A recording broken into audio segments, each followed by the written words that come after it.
मंडळी नमस्कार, मी विजय दंगेकर आणि आपण पाहतात लोणारी टाइम्स, आवाज महाराष्ट्राचा, महाराष्ट्राच्या जनतेसाठी।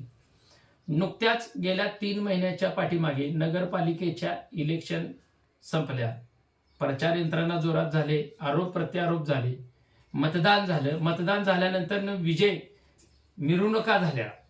या सगळ्या घटनांमध्ये जयसिंगपूर शहरातील आमदार राजेंद्र पाटील येड्रावकर यांची आघाडी, राजेशाहू विकास आघाडी आणि शिरोळ तालुका विकास आघाडी, या दोन्ही आघाड्या एकमेकाच्या विरोधात राहिल्या। त्यांनी सर्व मतदारसंघामध्ये जयसिंगपूर शहरातील एकमेकाच्या विरोधात उमेदवार उभे ठाकले होते आणि प्रचारी जोरात झाला, आरोप प्रत्यारोप झालं। त्यात जयसिंगपूर शहरातलं इलेक्शन झाल्या रस्त्याला सुरुवात करू म्हणून सांगितलं। अजूनपर्यंत तरी रस्त्याला काय कुठल्या सुरुवात झालेली नाही।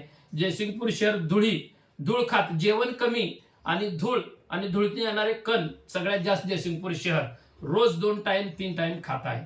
जयसिंगपूर शहरातील जनता खात आहे।